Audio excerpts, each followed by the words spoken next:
The relationship between North and South Korea has been a roller coaster ride for decades. North Korea has been a controversial country. While many believe it is diplomatically self-isolated, others blame its leadership policies over the years for making it an international pariah. Military tensions have been rising on the Korean peninsula for some time now, but recent actions by North Korean leader Kim Jong-un mark an aggressive U-turn against a decade-long policy of commitment on January 16, 2024. He claimed that unification with the Korean peninsula was no longer possible. Not only this, he termed South Korea the principal enemy and threatened to annihilate it with nuclear weapons. Also, he called South Korea the #1 hostile state. Some experts say that another territorial war is on the horizon between the two states. Let's explore why North Korea took a U-turn in its relationship with South Korea, what the implications are, and how a possible war would break out. For centuries, the unified Korean peninsula was a single state. It remained under Japanese control from 1910 until World War II. After the war, Korea had a unified government with the name of the People's Republic of Korea. But it was a short-lived provisional government, so it disintegrated, and soon after, Korea was divided into two separate occupied zones, the North and the South. As the Cold War was getting started, the US and the USSR took their bid to mark their influence in this region. So the Soviet Union took control of the North, and the US took control of the South. As you would expect, due to the ongoing bipolar world order, tension rose between the two world powers, and that exacerbated relations between the North and the South too. These tensions prevented any cooperation between the two sides, and the matter only got worse as time went by. The situation reached a climax when the Korean War broke out. It marked the first proxy conflict between the two world powers, and the Koreans' hopes to unify into a single unit were dashed. It is interesting to mention that North Korea was heavily armed with Soviet military supplies. The Soviets intended to occupy the southern region too, and end the US hegemony on the other side. But this deadly war appeared to have impacted Koreans more than they could imagine. This war lasted for 3 years between 1950 and 1953 and brought millions of casualties on both sides. After all this happened, there was less chance of the unification of two separate Korean states into one unitary setup. But for many Koreans, it was inevitable to agree to a unification process so the decades of hostility could be ended. In a bid to resolve this issue, the two states signed a joint North-South declaration in June 2000. This was the first time the two heads of state met in 55 years. Not only did both leaders meet on the sidelines of the summit, but they also ensured a peace deal between two hostile states. This inter-Korean summit set a historic milestone for future Korean relations. After this step, another historic peace deal was made between North Korea and South Korea. That is, the Panmunjom Declaration in April 2018. This declaration was solely signed to ensure peace, prosperity, and the unification of the Korean peninsula. Under this agreement, it was agreed to armistice and ceasefire and maintain peace and stability in the region. Under this declaration, both parties agreed to denuclearize the peninsula and take full responsibility for the nuclear-free zone. This shows that relations between the two Koreans were getting better. It ticks one's mind why and where did things get out of control between the North and the South.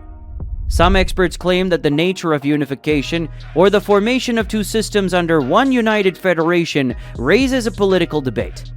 Well, it is not the only reason for South Korea to avoid unification procedures.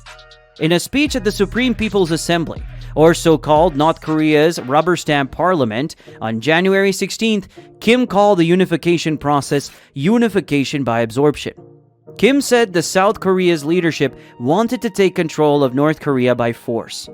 Kim also pointed out that if a possible war breaks out on the Korean peninsula, then North Korea will adopt a policy of occupying and incorporating the South into its territory. This seems like a very blatant move by Kim. But the problem is that it doesn't end here. This will trigger a regional war and also attract the global powers to put their stakes in it. South Korea has been backed by the US and its Pacific allies for years. So if any war breaks out between the two, The South will have the likes of the US, Japan, the Philippines, and perhaps even Taiwan by its side in no time. But the question arises, does North Korea have anyone on its side if it faces a threat to its existence? The answer is yes. North Korea has maintained close relations with Russia and China over the years.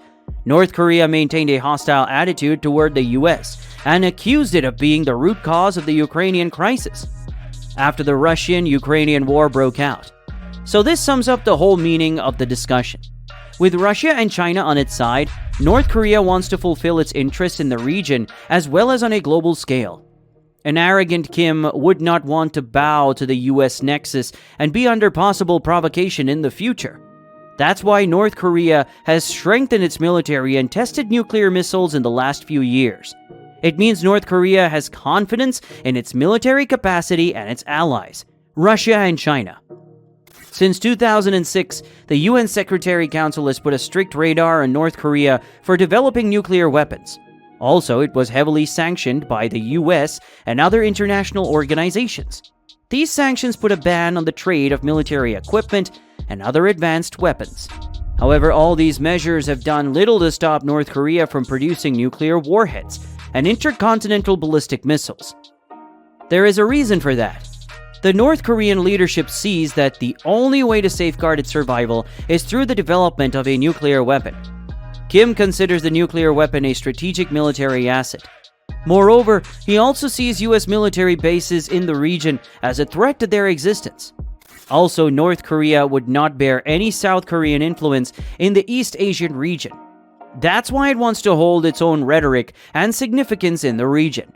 For this purpose, North Korea has supplied advanced military weapons to Russia in the ongoing war in Ukraine. Adding to that, this growing military partnership between North Korea and Russia poses a stark threat to the US in the region. In this perspective, Russian Foreign Minister Sergei Lavrov visited North Korea in October 2023 and thanked it for its support in the special military operation in Ukraine. Moreover, North Korea has developed a hostile attitude towards US allied countries due to the prevailing sanctions over the years. So it is not likely it will now welcome any good gestures by South Korea's leadership. If North Korea decides to concede to the Korean peninsula for unification, then its vested interests will be comprised. But all this talk aside, the whole world would want to see a united Korean regime for peace and stability. Do you think North Korea will unify with the Korean peninsula in the future?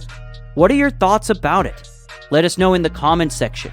For more information about such topics, check out our next video and don't forget to subscribe.